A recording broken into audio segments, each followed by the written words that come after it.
Il me dit, bon, voilà, donc tout ça pour te dire qu'on a pensé à toi. À partir de ce moment-là, ma vie a basculé, c'est-à-dire mon téléphone a littéralement explosé. J'ai mon visage en une de tous les quotidiens nationaux. Je pense qu'il y a une responsabilité immense d'une partie de la droite qui aujourd'hui a laissé tomber toutes les digues entre elle et l'extrême droite. Bonjour à toutes, bonjour à tous, je suis Marie-Pierre Bourgeois, je suis journaliste politique à bfmtv.com. Bienvenue sur notre chaîne YouTube, on reçoit aujourd'hui Lucie Castet. Lucie Castet, bonjour. Bonjour.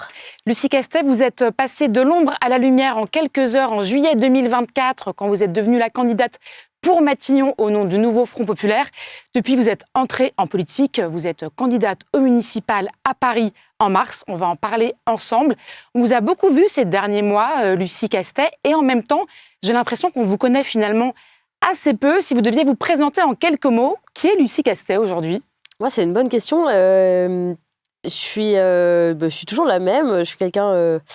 J'ai toujours eu envie de travailler pour l'État et la fonction publique, donc j'ai rejoint la fonction publique après mes études et j'ai toujours eu en même temps ce rôle, cette envie de travailler pour l'État, servir l'État, servir la fonction publique. Et puis j'ai toujours été aussi active dans des associations, dans le milieu associatif, et j'ai notamment été active dans un collectif qui s'appelle Nos Services Publics.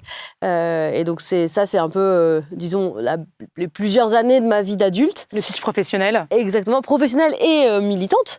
Et ensuite, comme vous l'avez dit, ma vie a basculé, je dirais même pas en quelques heures, je dirais en quelques secondes, à l'été 2024, où là, je suis arrivée dans l'arène politique. J'avais toujours eu des contacts avec l'univers politique, parce que quand vous êtes militante associative, que vous travaillez sur un sujet qui est par nature politique, évidemment, vous avez des contacts et des rencontres, des échanges, mais j'ai jamais été aussi près de la politique. Et à partir de l'été 2024, en effet, je suis devenue beaucoup plus proche de cet univers-là. Alors, votre vie a basculé. Je rembobine un peu pour celles et ceux qui n'ont pas tout suivi. On est en juillet 2024, il y a eu des législatives anticipées et à la surprise générale, la gauche sort en tête avec plus de 180 députés. La logique institutionnelle veut que normalement, ça soit le parti qui emporte les élections, qui envoie quelqu'un à Matignon. Il faut un peu de temps pour que la gauche se mette d'accord, puisqu'il y a les socialistes, la France insoumise, les communistes, les écologistes au sein du nouveau Front populaire. Et puis en fait, ça achoppe. On n'arrive pas à se mettre d'accord. Et puis finalement, il y a un nom qui sort du chapeau, c'est le vôtre, Lucie Castet. Vous n'êtes pas du tout élu, vous ne faites pas à ce moment-là de politique. C'est Olivier Faure qui a pensé à vous, qui vous a appelé. Comment ça s'est passé ce jour-là ? Qu'est-ce que vous faisiez quand vous avez ce coup de fil qui va changer votre vie ? Déjà, il faut se remettre dans les circonstances. Moi, j'étais comme beaucoup de gens qui votent à gauche, qui ont une sensibilité de gauche. J'étais extrêmement inquiète avant les élections. Entre les deux tours, on disait quand même, entre les deux tours, on voyait le Rassemblement national gagner et envoyer quelqu'un à Matignon. On voyait Jordan Bardella à Matignon. Ça faisait l'effet... évidemment, ça a fait un séisme chez tous les gens qui votent à gauche et qui ont une sensibilité de gauche. Et donc moi, j'étais à ce moment-là... pas tétanisée, j'ai été très active entre les deux tours avec le collectif Nos Services Publics et avec plein d'autres gens de cette galaxie, de la société civile organisée, des syndicats, des associations, etc. On a beaucoup travaillé, on s'est beaucoup mobilisé entre les deux tours. Donc moi, j'étais dans cet état d'esprit-là, j'étais là-dedans à ce moment-là, j'étais très mobilisée, mais avec ma casquette associative. Donc il y a eu le second tour, et le résultat du second tour a été un immense soulagement. Et ensuite, pendant la période qui a suivi, moi je suivais comme tout un chacun les discussions qui semblaient avoir lieu à gauche, mais auxquelles évidemment je n'avais pas accès. Donc il y a plusieurs noms qui sortent du chapeau. Il y a Olivier Faure, mais en fait c'est le premier secrétaire du Parti socialiste, c'est la France insoumise met son veto. Il y a Marine Tondelier, de la même façon à l'écologiste, ça grince un peu des dents chez les insoumis. Et puis il y a vous, votre nom, qui est proposé par Olivier Faure. Un lundi, j'étais à mon travail. J'étais à l'époque directrice des finances de la ville de Paris. Donc les bureaux sont dans le 13e arrondissement. J'avais un déjeuner de prévu, mais comme souvent, quoi. Et donc une journée classique. Une journée classique, et je suis dans le garage à vélo de mon bureau, quoi, du bâtiment de mon bureau.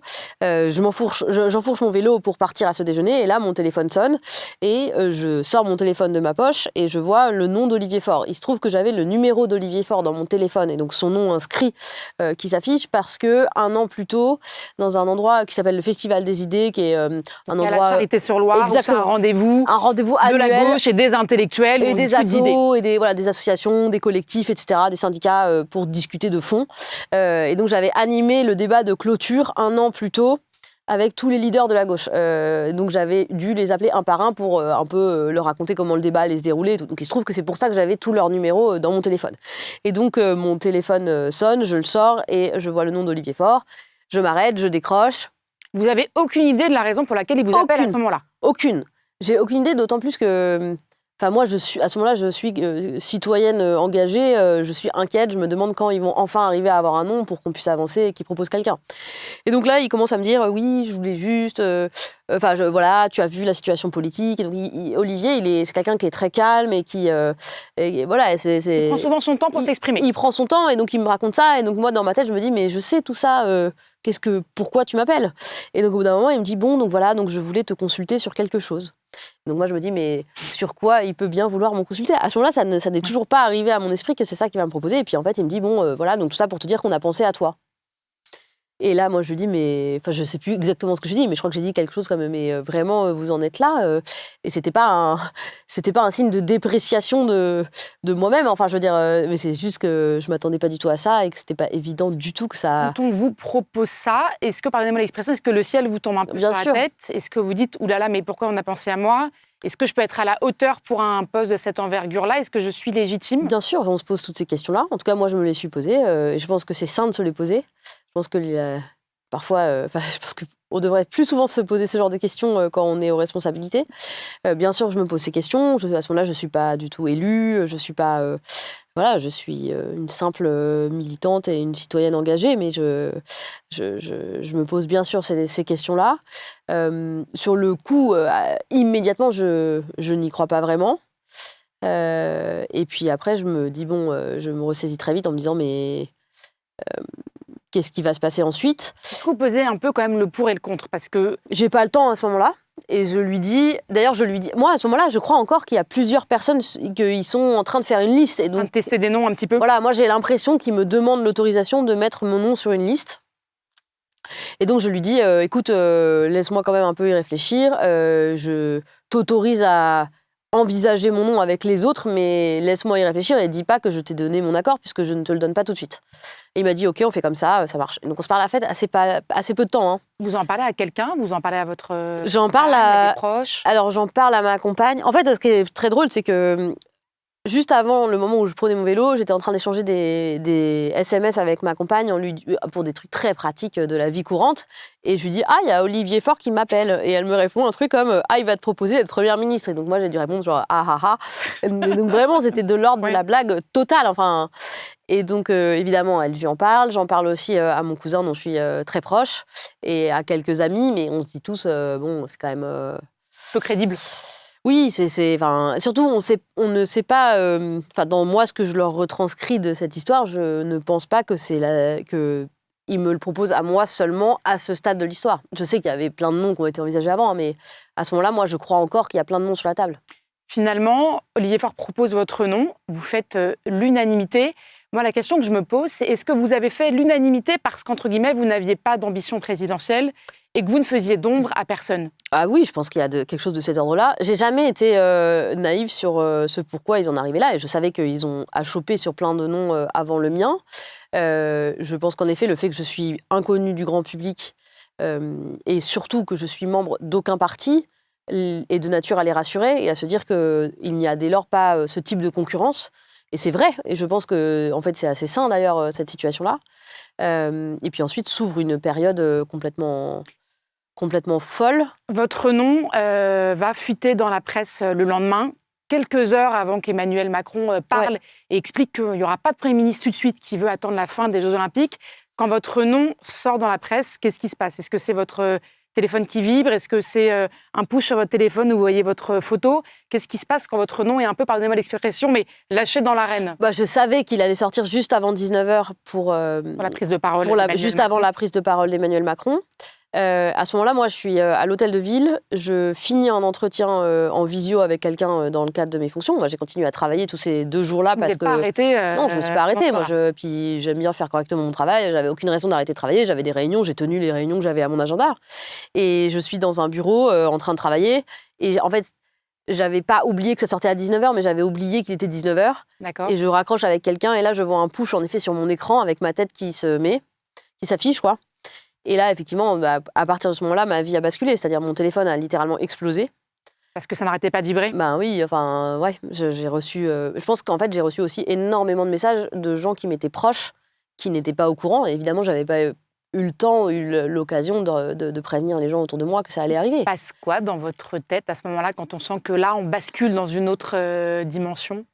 Je pense que j'ai pas eu le temps de réaliser exactement ce qui allait se passer. Je pense que c'est impossible de réaliser, en fait, parce que c'est trop vertigineux. Et puis, en fait, surtout, très vite, on me dit tu vas faire la matinale sur France Inter demain matin.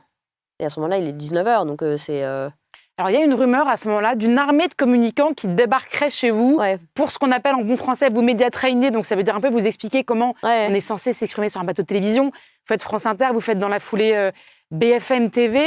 C'est quand même pas rien d'arriver sur un plateau de télévision ou sur un plateau de radio.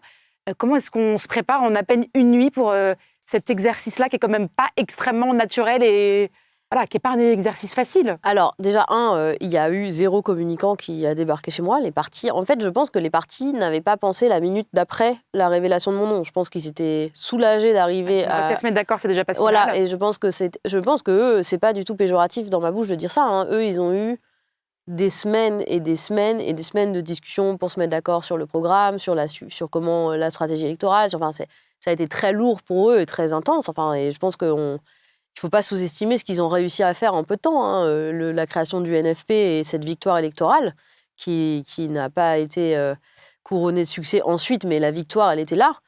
C'est énorme. Et je pense que, évidemment, la société civile organisée, les associations, les collectifs, etc., ont eu un grand rôle à jouer dans cette victoire et dans l'issue victorieuse. Mais il ne faut pas minimiser ce que les partis ont fait aussi à ce moment-là.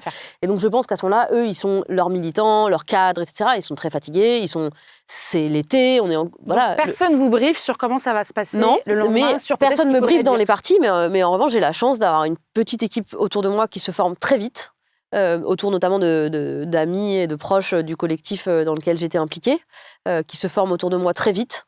Et qui vous dit quand on va vous aider c'est des gens, oui, c'est des proches, hein, c'est des copains, des amis, dont certains on se retrouve effectivement chez moi régulièrement le soir, le premier soir, et puis ensuite beaucoup en visio. Il y en a qui sont déjà partis en vacances. Il faut confiance en soi quand même pour faire des plateaux de télévision, parce que vous auriez pu aussi vous dire oh là là, en fait c'est trop gros pour moi. Mais en fait, moi la matinale de France Inter ou d'être sur BFM TV. Alors le truc c'est que moi j'étais avant quand même porte-parole du collectif Nos Services Publics, donc j'avais fait plusieurs matinales de radio. J'avais fait la matinale de France Culture, oui. J'avais déjà fait France Inter dans d'autres circonstances, j'avais déjà fait plusieurs plateaux télé, notamment C'est ce soir plusieurs fois. Et donc j'avais un peu l'habitude de ça. Donc ce que j'ai découvert ensuite, c'est qu'on n'a pas du tout le même traitement quand on intervient en tant qu'expert ou en tant que témoin, ce qui était mon cas avant comme porte-parole d'un collectif qui vient apporter des éléments de fond, et comme personnalité politique à laquelle on réserve un traitement qui est de l'ordre plutôt de j'essaye de faire déraper, j'essaye de faire dire la petite phrase sur l'un ou sur l'autre. Vous avez eu l'impression qu'on était un petit peu là pour vous déstabiliser quand vous avez commencé à avoir cette casquette de candidat? Oui, bien sûr. Enfin, je veux dire, disons, la posture dans les médias, les discussions sont d'une autre teneur et d'une autre nature. C'est pas du tout... voilà, c'est quelque chose qu'il faut apprendre. Mais c'était pas totalement inconnu pour moi. Et puis surtout, moi, je me suis dit, cette machine est lancée, et donc il faut faire tout ce que je peux pour honorer le contrat. Voilà, à ce moment-là, moi, je me sens une responsabilité, d'une part vis-à-vis des partis, parce qu'ils m'ont choisi, ils m'ont demandé d'honorer cette mission, mais aussi, surtout, vis-à-vis des électeurs qui ont mis un bulletin de vote pour les partis du nouveau Front populaire pendant les élections. Là, pendant cet été-là, on va vous voir dans les médias, vous allez faire un tour de France. Est-ce qu'on commence à vous reconnaître dans la rue? Ah oui. Ouais. En fait, il se trouve que très vite, les jours qui suivent, enfin même le lendemain, j'ai mon visage en une de tous les quotidiens nationaux. Ça, c'est extrêmement troublant. En fait, je pense qu'il n'y a rien qui prépare à ça. Et je pense que c'est pas... En fait, c'est très violent, hein, dans un sens neutre, c'est très violent. Ça a été dur pour vous, ça a été dur pour vos proches? Alors déjà, c'est épuisant, évidemment, parce que c'est une course de haie. Quand vous faites un média national par jour, il faut le préparer, il ne faut pas dire n'importe quoi, il faut vérifier les chiffres que vous allez avancer, il faut construire vos argumentaires. Il faut il faut savoir de quoi vous parlez, c'est beaucoup de travail. Et c'est personnellement une très grosse pression. Et bien sûr que c'est dur pour les proches. D'un coup, ma famille a été exposée. Ma famille qui n'avait rien demandé. Qui n'avait rien demandé. Moi non plus, j'avais rien demandé. En fait, enfin, moi, j'ai à peine dit oui. Simplement, en fait, la machine s'est lancée un peu, voilà. Et donc, oui, c'est très violent. C'est une surexposition soudaine. En fait, c'est quelque chose auquel on ne peut pas se préparer. Vous faites ce tour de France, vous rencontrez des citoyens, je pense que ça redonne un peu de l'énergie dans des moments peut-être aussi qui ne sont pas toujours faciles. Et puis on a la fin de l'été, ça y est, les JO sont passés. Emmanuel Macron a promis de nommer un Premier ministre. Vous êtes reçu à l'Élysée, il y a cette photo, on vous voit avec tous les chefs du NFP, tous très déterminés, arriver pour cette rencontre avec Emmanuel Macron. Comment on se prépare à un rendez-vous avec le président? D'abord, est-ce que vous aviez déjà, vous, rencontré Emmanuel Macron avant ce rendez-vous? J'avais jamais rencontré le président de la République avant ce rendez-vous, non. Et comment on se prépare? Eh bien, en fait, c'est un exercice à la fois collectif et solitaire. Collectif dans le sens où on a prévu une forme de chorégraphie. On a eu des discussions sur qui parle, comment on s'organise, etc. Et en réalité, à la fin, le plus simple, c'était moi qui parle, qui engage la discussion avec le président, qui répond aux questions du président. Et ensuite, dans un second temps, on s'était mis d'accord pour que les chefs de parti qui étaient là, on était à peu près 12. Il y avait les chefs de parti et les présidents de groupe à l'Assemblée nationale et au Sénat pour chaque parti qui était là. Et donc, on s'était mis d'accord sur le fait que c'était moi qui tenais un propos introductif, qu'ensuite j'avais un échange avec le président et que, à la suite de cela, les chefs de parti pouvaient poser des questions au président. Il vous demande quoi, Emmanuel Macron, quand vous le rencontrez pour la première fois? Emmanuel Macron, il me pose plein de questions. Donc, d'abord, je passe, je dirais, entre 5 et 10 minutes. D'accord. Pour lui donner un peu mon état d'esprit, dans quel...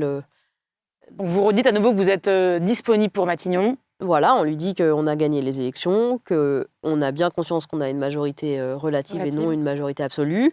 Je lui dis comment moi je vois une éventuelle future cohabitation, notamment sur les sujets qui relèvent du domaine réservé du président de la République, en lui disant que je serais bien sûr respectueuse de ça. Je veux lui montrer aussi que je connais les institutions, que je sais comment ça fonctionne, voilà. Et lui il me pose beaucoup de questions thématiques. D'accord. Il me parle de la Corse, il me parle de Nouvelle-Calédonie. C'était quoi? C'était un peu un grand oral où on vérifie vos connaissances? Alors, ça a été beaucoup présenté comme ça par les journalistes, et je crois qu'il y a quelques participants à la réunion qui ont pu décrire ça comme ça. Donc, peut-être qu'il y avait quelque chose de cet ordre. Chez le président de la République, moi, je ne l'ai pas du tout vécu comme ça. Parce que moi, à ce moment-là, quand je suis rentrée dans son bureau, je me suis dit que j'étais investie de la force qui avait été donnée par les millions d'électeurs qui avaient voté pour le nouveau Front populaire, que j'étais pas dans une posture d'élève face à un professeur. Vous étiez légitime avec les 180 députés NFP. Oui, voilà. Et donc j'étais plutôt dans une posture. Enfin, à un moment, il m'a dit « Et comment vous voyez le budget ?» Et je lui ai dit « Monsieur le Président, respectueusement, je me permets de vous retourner la question. Enfin, c'est vous qui avez décidé de dissoudre l'Assemblée. Comment vous envisagez les choses. Les choses, y compris avec votre camp et avec les députés qui représentent votre camp. » Et donc, mais ça a été extrêmement courtois et ça s'est très bien passé. Et je pense que je lui ai donné, en tout cas c'était mon objectif, aucune excuse pour considérer qu'il n'était pas possible de me nommer. Vous lui avez donné aucune excuse. Malgré tout, quelques heures plus tard, il y a un communiqué de presse de l'Élysée où Emmanuel Macron annonce que vous ne serez pas nommé parce qu'il estime que si c'était le cas, vous seriez censuré dans les jours qui suivent. Est-ce que vous avez vraiment cru qu'il pouvait vous nommer à Matignon ou dès le départ, vous avez senti qu'il n'avait pas envie de nommer quelqu'un de gauche? C'est quoi votre sentiment? J'ai jamais pensé que l'option la plus probable était qu'il me désigne. Mais mon travail, mon rôle, en tout cas tel que je me l'étais défini, c'était que je devais lui donner aucune excuse pour ça. On ne va pas le faire. Exactement. Et je voulais lui montrer qu'on était prêts, à la fois qu'on savait ce qu'on voulait faire et qu'on avait compris les conditions dans lesquelles ça s'inscrivait. C'est-à-dire qu'on avait compris qu'on avait une majorité relative et pas une majorité absolue, et que pour autant, on était quand même résolus à vouloir mener une politique de gauche en allant chercher des accords, texte par texte, à l'Assemblée. C'est aussi pour ça que j'avais préparé le terrain en faisant un courrier à tous les parlementaires, signé de tous les présidents de groupe du nouveau Front populaire. Ça, c'était une initiative que j'avais prise pendant l'été, par exemple. Donc, sincèrement, je pense qu'on a été... c'était difficile d'être plus constructif et de donner plus de gages qu'on était prêt à gouverner ce pays. Vous êtes déçu soulagé, peut-être un petit peu les deux en même temps? Peut-être un peu des deux.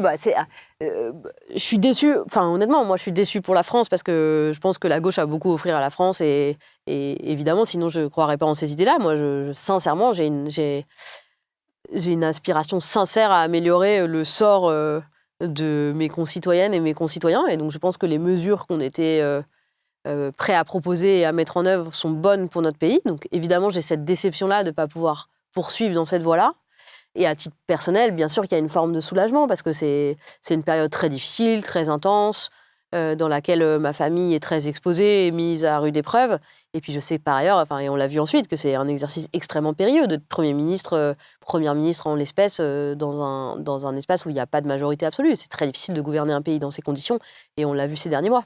On va revenir là-dessus, mais je voudrais juste un instant revenir quelques semaines après du coup le fait que ce ne soit finalement pas votre nom. C'est Michel Barnier qui sort du chapeau de l'Élysée. Ça veut dire que c'est les LR avec moins de 50 députés qui se trouvent avec un Premier ministre. Très vite, Michel Barnier chute. Est-ce que vous vous dites, honnêtement, on n'aurait pas fait pire et peut-être on aurait même fait mieux? Est-ce que vous avez dit ça quand Michel Barnier tombe en fait fin novembre? Mais moi, je me dis pas ça quand il tombe, je me dis ça quand il est nommé. Je me dis, mais quelle mascarade de nous avoir refusé Matignon au prétexte qu'on n'aurait pas une majorité absolue. Et ensuite, il va chercher, comme vous le dites, quelqu'un qui a une poignée de députés à l'Assemblée. Puis par ailleurs, quel signal? Enfin, le président de la République il choisit d'écarter une femme assez jeune qui peut représenter autre chose dans le paysage politique pour aller chercher un homme âgé. Je crois pas que c'est lui. Il a toute une carrière derrière lui. Je crois que c'est pas lui faire insulte de dire ça. Qui a effectivement beaucoup d'expérience, mais c'est un signe supplémentaire si on en avait besoin, que le président n'est pas féministe, que le président n'est pas très, en fait, malgré tout ce qu'il a pu dire, notamment dans le cadre de sa première élection présidentielle, qu'il n'est pas très ouvert à la nouveauté. Michel Barnier, Premier ministre, mais il y a une nouvelle porte qui s'ouvre pour vous, c'est éventuellement les législatives en Isère. Il y avait un député LFI à Grenoble qui va démissionner parce qu'il est accusé d'agression sexuelle. Et puis votre nom circule pour être candidate. Finalement, ça ne se fait pas. Ça aurait pu être une piste d'atterrissage pour vous, pour arriver à l'Assemblée nationale. Pourquoi est-ce que cette opportunité, finalement, n'a pas pris? Bon, déjà, moi, je ne cherchais pas une piste d'atterrissage. Je ne cherche pas à me caser personnellement. Enfin, ce n'est pas du tout comme ça que j'ai pensé les choses. Ouais. Moi, j'ai toujours pensé que j'avais eu une vie avant ce fameux 23 juillet. Et que j'en aurais une après. Et ma vie, avant, elle n'était pas en politique. Et donc, j'ai plein d'autres choses à faire de ma vie. Et j'étais très heureuse et je serai encore heureuse après. C'est ça que je me dis à ce moment-là. Mais en effet, la question... Pas de regret, pas d'amertume. Non, mais surtout pas l'idée qu'il faut absolument que je m'accroche, que je me case. Enfin, c'est pas du tout mon état d'esprit. Mais effectivement, l'opportunité se présente à ce moment-là. Et c'est vrai que moi, vu que la vie politique m'intéresse et je suis... Voilà, je trouve que d'être élu, de se frotter au suffrage universel, d'être dans un scrutin, je trouve ça très intéressant. Je me pose cette question à ce moment-là. Et il se trouve que c'est une circonscription qui est fléchée dans le cadre de l'accord entre les partis du Nouveau Front Populaire, qui est fléchée vers la France Insoumise. Et moi, j'ai eu comme mission pendant tout l'été d'essayer de trouver un point d'équilibre entre toutes les forces politiques du Nouveau Front Populaire. Et vous savez, tout le monde sait que c'était pas la tâche la plus facile.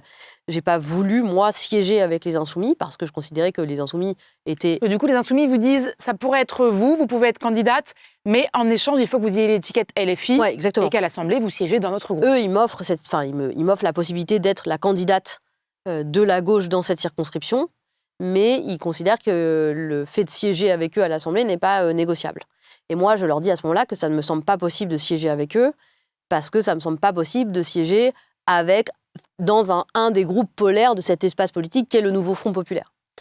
Vous avez un peu envie de faire une sorte de trait d'union, si je puis dire. Oui, c'est ça. Et c'est ce que j'ai fait pendant tout l'été, et donc ça ne me semble pas possible à ce moment-là de siéger avec la France Insoumise. Indépendamment de mes opinions à moi, enfin tout ça, voilà, c'est pas possible de faire ce geste-là à ce moment-là. Donc à ce moment-là, on envisage plein de choses. J'envisage de faire une sorte de siège tournant pour continuer dans cette posture un peu de trait d'union et d'équidistance entre les différentes forces politiques du Nouveau Front Populaire. J'envisage aussi de siéger dans le groupe où il y a les écologistes parce que c'est le groupe le plus composite, c'est-à-dire où il y a plusieurs, il n'y a pas que des écologistes. Exactement. L'après, qui sont des anciens insoumis. Voilà, et les insoumis ne souhaitent pas ça. Et donc, dans ces conditions, je leur dis, je propose qu'on s'en tienne là, et c'est pas grave. Enfin, voilà, moi, je cherche pas à tout prix une position politique. Est-ce que vous n'êtes quand même pas dit, c'est dommage parce qu'on a réussi sur mon nom à faire une sorte d'alliance, et puis là, finalement, sur une candidature législative, on n'y arrive plus? Eux, ils présentaient pas les choses. Enfin, les choses peuvent se raconter autrement. C'est-à-dire, eux, ils disaient qu'ils étaient très contents de me soutenir. Moi, je pensais par ailleurs qu'électoralement, c'était pas la meilleure stratégie. Et donc, voilà, on s'est pas mis d'accord là-dessus. C'est resté courtois. Voilà, j'en ai pas. Est-ce que quand vous voyez aujourd'hui l'atmosphère dans l'hémicycle, qui est très électrique, pour ne pas dire plus, est-ce que vous dites, finalement, peut-être que j'ai échappé à un mandat très usant et très difficile moralement et physiquement? C'est pas comme ça que je me formule les choses. Oui, je trouve ça difficile, mais en même temps, le combat politique est difficile. Servir ses idées, c'est difficile. Donc, j'étais prête à me frotter à ça. Donc, non, c'est pas à cet égard que. Enfin, je me dis pas ça particulièrement, non. Si on avance un petit peu, aujourd'hui, c'est Sébastien Lecornu, le Premier ministre. Il a dû, lui aussi, en l'absence de majorité absolue, aller un petit peu arracher avec les dents certains compromis avec les socialistes. Est-ce que vous dites, vous, que peut-être vous auriez pu faire pareil, vous aussi, aller chercher un petit peu les voix un petit peu partout? Ou est-ce que vous dites, ouf, j'ai un petit peu échappé à ce job infernal, certains appellent même Matignon l'enfer? Est-ce que voilà, il y a un petit moment, quand vous voyez Sébastien Lecornu, vous dites, bon, peut-être qu'en fait, c'est aussi bien que ce job n'ait pas été le mien?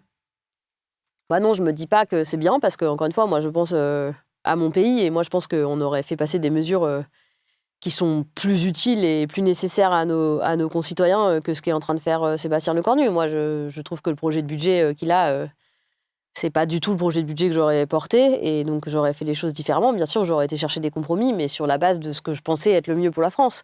Donc non, je me dis pas ça. Je suis pas soulagée quand je vois qu'on n'augmente pas le budget des hôpitaux alors qu'on a des lits qui sont fermés parce qu'on n'a pas assez de soignants.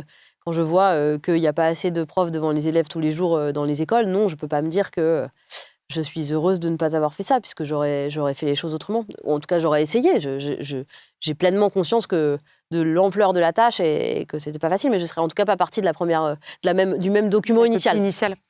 On parlait du budget de l'État. Il y a quelque chose qui est beaucoup revenu quand votre nom a été annoncé pour aller à Matignon au nom du NFP, c'est le budget de Paris.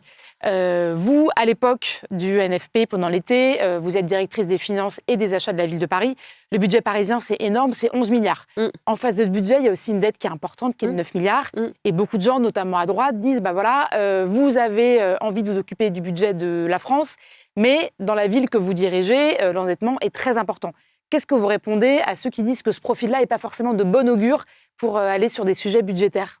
Alors, la première réponse, qui est peut-être le petit bout de la lorgnette, c'est je réponds à ces gens-là, soit ils sont de mauvaise foi, soit ils sont incompétents et ils ne savent pas comment fonctionne une collectivité. Par exemple, on ne reproche pas à la direction du budget dans l'État d'être la direction dépensière. En fait, la direction du budget ou la direction des finances dans une collectivité, traditionnellement, c'est celle qui dit attention, il faut dépenser moins, il faut suivre notre trajectoire d'endettement. Voilà. Donc, dans mes fonctions administratives, mon rôle, c'était de faire en sorte qu'on s'endette dans de bonnes conditions quand on décide de s'endetter, et puis de dire attention, ce projet peut-être coûte un peu trop cher, il pourrait être décalé, ou voilà. Donc le rôle dans l'administration d'une direction des finances, c'est plutôt un rôle de modération. Ça, c'est le premier point.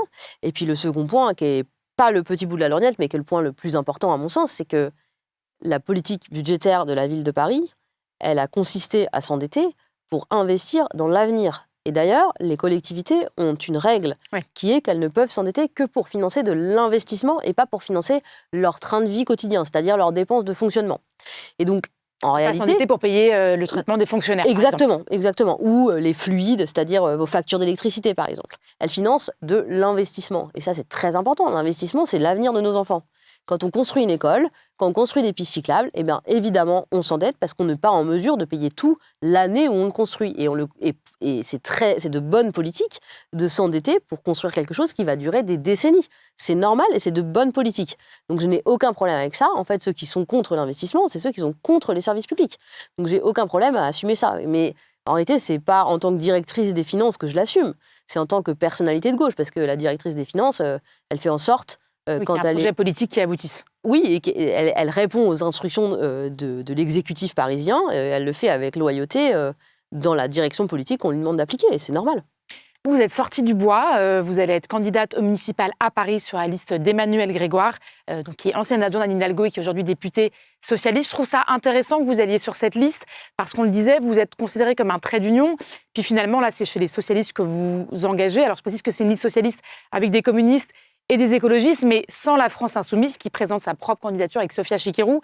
Est-ce que vous avez quand même une frustration de vous dire que sur la ville de Paris, ce qu'on a réussi à faire pour le NFP, pour Matignon, là, on n'arrive pas à le faire sur la ville de Paris? Est-ce que moi, mon point de vue, c'est qu'il faut essayer d'être la gauche la plus unie possible partout. Et après, je comprends les réalités politiques et je vois bien que c'est pas possible partout. J'ai fait le choix de m'engager dans la liste d'Emmanuelle Grégoire à Paris parce que c'est la liste la plus unioniste. Et je l'ai dit depuis le début, je m'engagerai dans la liste qui est la plus unioniste possible. Il y a non seulement le Parti socialiste, vous l'avez dit, il y a les écologistes, il y a les communistes et puis il y a l'après. Donc c'est une liste qui est très unioniste, qui rassemble des opinions de gauche qui sont très diverses. Et donc je suis vraiment ravie et honorée de pouvoir rejoindre cette liste qui va porter un projet qui, à mon sens, répond aux aspirations des électeurs de gauche à Paris. Vous, si la liste d'Emmanuelle Grégoire l'emporte, vous aimeriez bien devenir maire adjointe sur quelle délégation? Ça, on verra. C'est pas des discussions qu'on a encore. Moi, je pense que c'est une campagne difficile et que l'enjeu est majeur pour l'avenir de Paris. Et donc, pour l'instant, moi, je mets toute mon énergie à ce qu'on gagne au premier tour. Donc, on aura ces discussions bien plus tard, mais ce n'est pas du tout mon cas personnel en ce moment qui m'intéresse. Vous présentez à Paris. Est-ce que ce n'est pas un petit peu la facilité? Vous avez grandi à Caen. Après tout, vous auriez pu vous présenter dans une petite ville de Normandie. Vous parliez des services publics. Il y a beaucoup de territoires en France qui ont de gros problèmes de services publics. Vous auriez pu aussi faire cet engagement municipal ailleurs.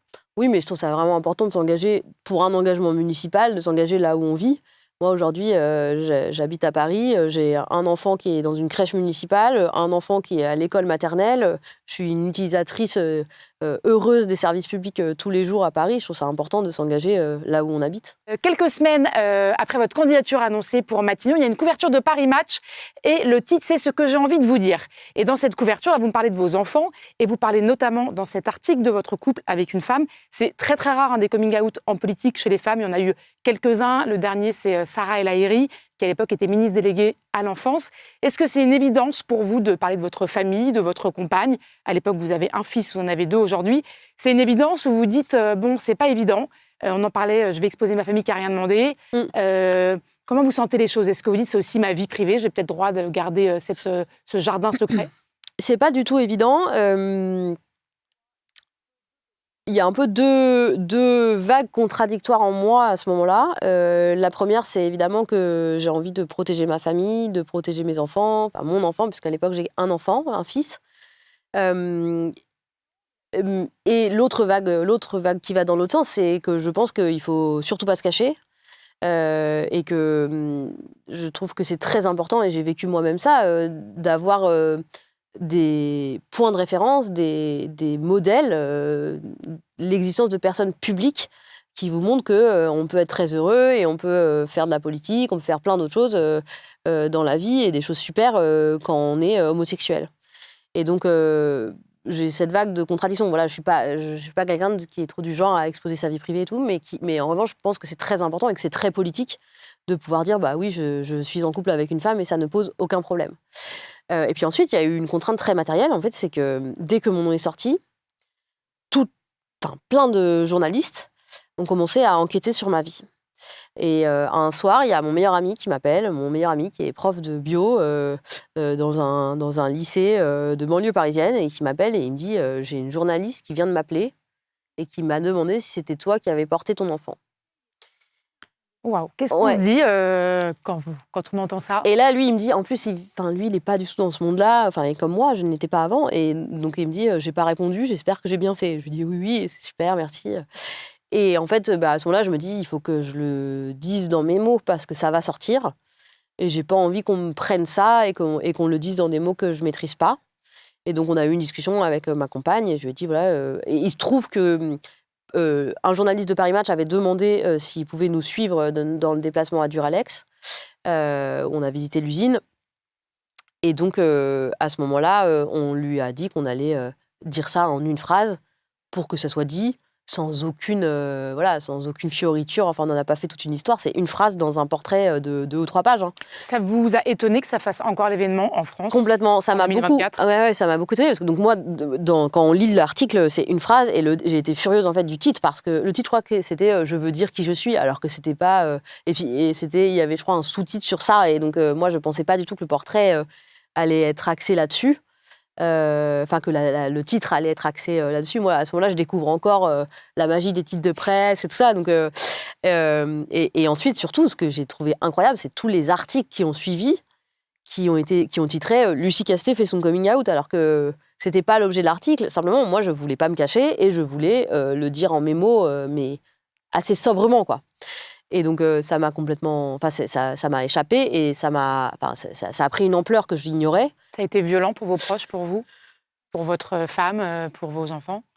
Bah, pour mon fils, il avait 2 ans à l'époque, je pense qu'il ne l'a pas perçu. Enfin, il a perçu peut-être chez nous le trouble que ça a pu susciter. Non, ce que j'ai trouvé fou, c'est que ça crée encore quelque chose en France, mais c'est aussi le signe que c'est pas si courant et donc d'une certaine manière, c'était bien de le faire. Ce que je trouve très intéressant, c'est quelques mois plus tôt, Gabriel Attal avait évoqué son homosexualité à la tribune de l'Assemblée nationale dans son discours de politique générale et on l'a finalement assez peu relevé. Ça veut dire qu'on ne traite pas de la même façon pour vous l'homosexualité féminine et masculine? Oui, peut-être. Je pense qu'il y a moins de références, de modèles, effectivement, de femmes qui font leur coming out en politique, et même dans d'autres sphères médiatiques. Peut-être. Peut-être. Oui, c'est peut-être une forme aussi de misogynie. Je reviens sur la ville de Paris. Vous êtes aussi engagé en politique, vous en avez beaucoup parlé pour lutter contre l'extrême droite, c'est quelque chose qui vous tient à cœur. À Paris, aujourd'hui, dans les sondages, l'extrême droite est assez forte. Sarah Knafo, qui est la candidate Reconquête, est sur le papier, en tout cas, en mesure de se qualifier au second tour. Éric Zemmour avait fait plutôt des bons scores dans l'Ouest parisien. Il y a aussi un candidat, Thierry Mariani, pour le RN. Est-ce que ça vous étonne qu'à Paris, l'extrême droite soit aussi forte? Vous pensez beaucoup que l'extrême droite en France est puissante parce qu'il y a un délitement des services publics. On le voit à l'école, on le voit dans les hôpitaux. Ce n'est pas forcément le cas à Paris, autant que dans le reste de la France. Et pourtant, il y a là aussi une extrême droite forte. Comment vous l'analysez? Moi, je l'analyse aussi en ayant lu des livres qui parlent de ça. Je pense notamment au livre d'un chercheur qui s'appelle Félicien Faury, qui s'appelle Des électeurs ordinaires, qui, lui, a eu un terrain de travail plutôt dans le sud-est de la France, mais plutôt des classes, des classes sociales pas très défavorisées, et qui montre qu'il y a une adhésion croissante à des théories racistes, enfin à des pensées racistes. Et je pense que c'est en partie le cas, c'est ce qui explique en partie la montée de l'extrême droite à Paris. Moi, je suis étonnée, certes, effrayée, et aussi je pense qu'il y a une responsabilité immense d'une partie de la droite qui, à une époque, pouvait se faire appeler droite dite républicaine, mais qui aujourd'hui a laissé tomber toutes les digues entre elle et l'extrême droite pour épouser des théories de l'extrême droite, des idées d'extrême droite, et qui en fait a fait le lit, volontairement ou pas, mais plutôt volontairement je pense, de l'extrême droite, et pour la laisser entrer partout, y compris dans une ville comme Paris. Quand on a un ministre comme M. Kasbarian, qui dépose avec d'autres membres du camp présidentiel... Guillaume Kasbarian, ancien ministre du Logement. Ouais, qui dépose il y a quelques semaines un amendement avec d'autres membres de la majorité présidentielle, un amendement qui vise à exclure les personnes qui sont en situation irrégulière de l'hébergement d'urgence. On est dans une situation où la droite épouse des idées racistes. En fait, ça fait sortir des gens, ça met des familles entières. Je crois que l'estimation est à 100 000 personnes, des familles entières dans la rue, des enfants dans la rue, sur la base de présupposés racistes et xénophobes. Donc je pense qu'il y a une responsabilité immense de la droite d'avoir laissé ça advenir. Alors pas toute la droite, mais quand même une grande partie de la droite. Quand on a un Premier ministre, François Bayrou, qui parle de submersion migratoire, François Bayrou, il vient du centre. Je pense qu'il y a quelques décennies, c'était inconcevable que quelqu'un qui vient du centre puisse dire ça. Et donc moi, ça me choque énormément quand il dit submersion migratoire. Je pense qu'il sait que c'est faux. Il n'y a pas de submersion migratoire. C'est faux. Enfin, quand on regarde les chiffres, c'est faux. Et donc, il fait la place, il prépare la place à des idées d'extrême droite qui sont ensuite incarnées par le Rassemblement national et par Reconquête. Il y a le contexte français, vous en parliez, mais il y a aussi un contexte européen. On voit que l'extrême droite est de plus en plus forte partout. Ça, comment vous l'expliquez? Comment vous l'analysez? Je l'analyse en partie. Je pense que les digues, elles ont sauté pas qu'en France entre la droite et l'extrême droite. Je pense qu'il y a du mensonge dans les idées qui sont portées par ce bord de l'échiquier politique, qui propose des solutions et qui et qui parfois se présentent, alors c'est plus vrai pour le Rassemblement national que pour Reconquête, mais qui se présentent comme une forme de parti en mesure de venir au secours des classes défavorisées, des classes les plus populaires. En fait, c'est complètement mensonger. Et là, les masques tombent, par exemple, en France, quand vous avez Jordan Bardella qui va se faire ovationner aux universités d'été du MEDEF.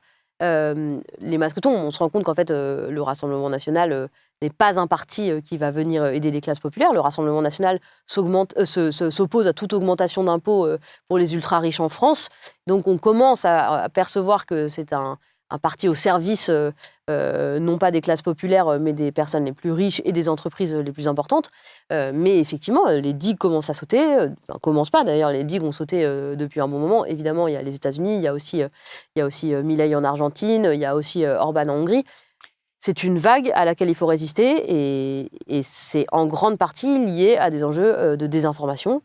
Et c'est pour ça d'ailleurs que j'ai décidé, moi, dans le domaine professionnel, de travailler sur la question de l'influence des acteurs, des géants de la tech sur la démocratie, notamment la mainmise sur les algorithmes, sur la maîtrise de la diffusion de l'information, etc. C'est, je pense, le combat de cette décennie et il faut le mener tous ensemble. Est-ce que c'est une de vos craintes pour 2027 qu'il y ait une manipulation des réseaux sociaux, comme on a peut-être pu le voir en Roumanie, en vous disant voilà, peut-être des algorithmes qui vont pousser des candidats Reconquête, des candidats RN? Ça, pour vous, c'est une angoisse pour les prochaines années?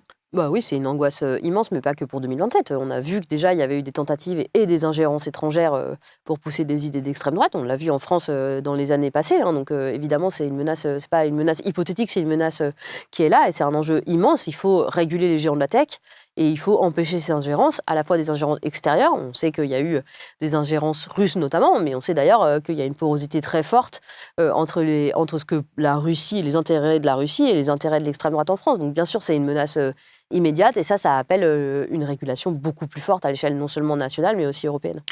Est-ce que vous, si vous aviez été à Matignon, vous auriez accepté de parler avec des députés du Rassemblement national ou pour vous c'était vraiment quelque chose qui était du domaine de l'impossible? Moi je l'ai toujours dit, je pense qu'il y a une digue et qu'il ne faut pas la faire sauter et c'est pour ça que j'en veux énormément à une partie de la droite de l'avoir fait sauter et de maintenant laisser les idées de l'extrême droite se répandre partout en France.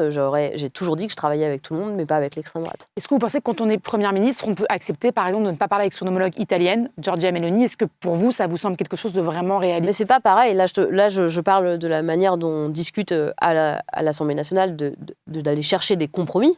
Donc on ne parlerait pas avec les 140 députés RN? Alors déjà, je ne parle pas avec les députés d'extrême droite, mais en revanche, je pense qu'il est absolument nécessaire de s'adresser aux électeurs qui peuvent se tourner vers l'extrême droite, parfois avec des besoins légitimes, qui se sentent délaissés par les services publics, par l'État, par les médias. Je pense qu'il y a un sentiment parfois d'exclusion et de solitude qui peut conduire à un vote vers l'extrême droite, évidemment, je ne soutiens pas, mais il ne faut pas mépriser les gens qui votent à l'extrême droite. Mais en revanche, les élus d'extrême droite, ce ne sont pas des partenaires politiques, jamais. Mais bien sûr, quand on est Premier ministre, à fortiori quand on est président, parce qu'on est compétent en matière d'affaires étrangères, on doit parler à ses homologues, mais ça n'empêche pas du tout d'avoir une discussion extrêmement franche et extrêmement exigeante avec ces personnes qui sont nos homologues. Vous, dans le contexte actuel où on a un endettement important de la France, vous vous dites il faut aller chercher des sous, c'est les ultra-riches, pour financer plus les services publics. Comment vous voyez les choses? On entend beaucoup parler de la dette, on entend peut-être moins parler de la qualité des services publics. Comment, pour vous, on pourrait renforcer la qualité de l'école, par exemple, ou des hôpitaux? Comment vous sentez les choses? Je pense qu'il y a besoin de plus de moyens. Donc il faut, je pense, revoir la façon dont notre système fiscal fonctionne. On sait aujourd'hui, c'est très documenté, qu'on a un système fiscal qui est injuste, c'est-à-dire que vous avez au bout de la distribution, c'est-à-dire parmi les plus riches à la fois chez les ménages, donc chez les gens, et dans les très grandes entreprises, il y a une inégalité majeure quand on est tout au bout, c'est-à-dire quand on est ultra riche ou une très grosse entreprise, on paye moins d'impôts que les petites entreprises ou que les ménages moyens. C'est inacceptable sur le plan de la justice fiscale. Et en plus, ça fait que l'État récupère moins d'argent dans les caisses pour financer les services publics. Donc ça, c'est quelque chose qu'il faut absolument corriger. C'est une première chose. Et la deuxième chose, c'est que, bien sûr, il faut regarder comment est organisé notre système social, comment sont organisés nos services publics. Et il y a toujours des choses à faire pour améliorer, même à dépenses constantes. Par exemple, notre système de santé, on a un système de santé qui est assez absurde, où on a une pression sur les hôpitaux publics qui est énorme. On a des hôpitaux publics qui sont, je le disais tout à l'heure, en déficit chronique. n'a pas assez d'argent pour répondre aux besoins et soigner correctement les gens. Mais en fait, c'est aussi parce qu'on n'investit pas du tout suffisamment dans la prévention. Si vous investissez plus dans la prévention, si vous investissez plus dans la médecine de ville, que vous donnez plus de moyens à cette médecine, je dirais, d'amont, eh bien, il y a une pression plus faible sur l'hôpital public et donc on a moins besoin de combler le déficit de l'hôpital public. Donc il faut qu'on ait une approche qui est beaucoup plus long-termiste et beaucoup plus d'ensemble de nos politiques publiques, ce qu'on ne fait pas aujourd'hui. Dans le domaine de la sécurité, par exemple, on va investir des moyens colossaux pour lutter pour aller démanteler des points de deal en termes de trafic de drogue, mais on sous-investit dans la police judiciaire qui va faire des enquêtes complexes pour faire tomber des têtes de réseau. Ça n'a aucun sens. C'est comme si vous cherchiez à vider la mer à la petite cuillère, vous démantelez un point de deal et il y en a un autre qui va se rouvrir 100 mètres plus loin. Pendant ce temps-là, vous ne faites pas tomber les têtes de réseau, donc ça n'a pas de sens. C'est pour ça que je pense qu'il faut toujours réfléchir à améliorer l'efficacité et la cohérence de notre action publique. Et ça peut permettre de mettre les moyens là où ils sont les plus efficaces. Je suis quand même très frappée en vous écoutant, Lucie Castet. Vous êtes très calme, on vous sent très construite idéologiquement. Si jamais vous faites votre entrée au Conseil de Paris, ce qui est assez probable, vous allez vous retrouver au Conseil de Paris avec Rachida Dati, même si elle perd, elle sera au Conseil de Paris, probablement Sarah Knafo, probablement Thierry Mariani, le candidat du RN. Moi, j'ai des souvenirs d'échanges extrêmement vifs entre Anne Hidalgo et Rachida Dati. Je ne vous sens pas vraiment dans la culture du clash. Est-ce que vous vous sentez prête au Conseil de Paris à devoir vous faire attaquer sur l'endettement de la ville, à devoir vous faire attaquer sur les services publics? Est-ce que vous avez envie de vous glisser dans ce moule-là qui, là, quand on échange, ne me semble pas être forcément quelque chose qui, de premier abord, vous plairait? Moi, je le prends comme un compliment. Non, je ne suis pas prête à me glisser dans ce moule, mais moi, je pense qu'on a besoin de faire de la politique en s'adressant à l'intelligence des gens, et donc c'est ce que je compte faire. Et donc, c'est pas parce que je rentre au Conseil de Paris ou ailleurs que j'irai adopter les travers de mes ennemis politiques. Moi, je pense qu'il faut faire de la politique en s'adressant à l'intelligence des gens, en ayant des arguments rationnels, en argumentant et en étant extrêmement ferme sur ce qu'on croit juste.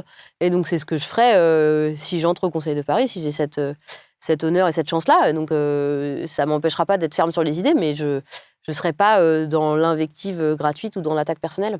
C'est une réponse de femme politique, là, que vous me faites. Non. Ça y est, vous êtes une femme politique. Non, pourquoi? Qu'est-ce que vous pensez que j'aurais dû dire d'autre? Enfin, je veux dire, c'est vraiment sincèrement ce que je crois. Je pense que je peux être très pugnace et très offensive, mais sur le terrain intellectuel. Je pense qu'on sert mieux ses idées et on est plus efficace en politique, au sens noble du terme, quand on s'adresse à l'intelligence des gens et quand on utilise des arguments rationnels et pas des fake news. Peut-être une dernière question. Lucie Castet, la présidentielle approche. Vous, on le disait, vous avez envie de continuer à faire le trait d'union à gauche. Pour l'instant, on a du mal à imaginer une candidature unique au premier tour. Jean-Luc Mélenchon ne veut pas de primaire.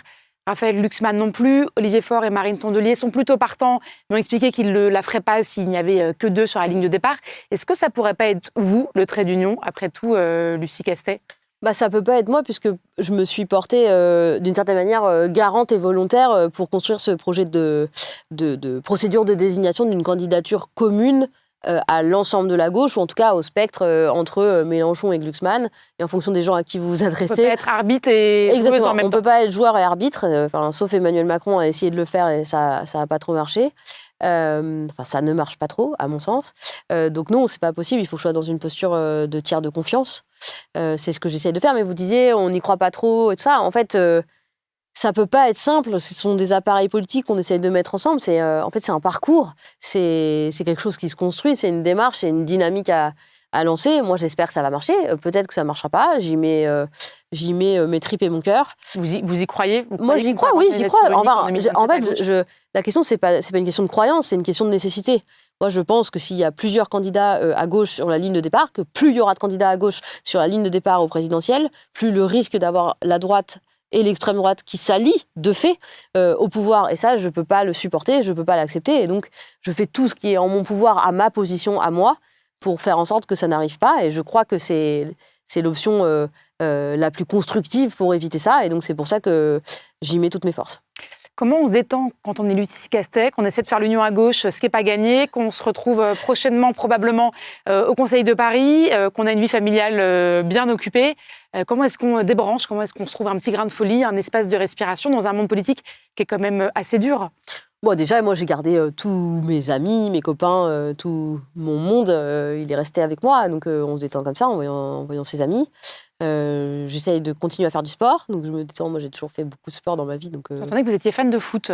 j'aime bien. Je suis pas fan de foot au sens, je regarde pas les matchs et tout, mais j'aime bien jouer au foot. J'adore jouer au foot. D'ailleurs, je joue souvent au foot avec mon fils de 4 ans sur la place en bas de chez moi. D'accord. Donc, voilà comment on se détend. Et puis, sinon, je bouquine. Je fais comme plein de gens, quoi. Je regarde des séries. Merci beaucoup, Lucie Castet, d'avoir été avec nous, d'avoir répondu à nos questions. On se retrouve très prochainement pour un nouvel entretien. À très bientôt.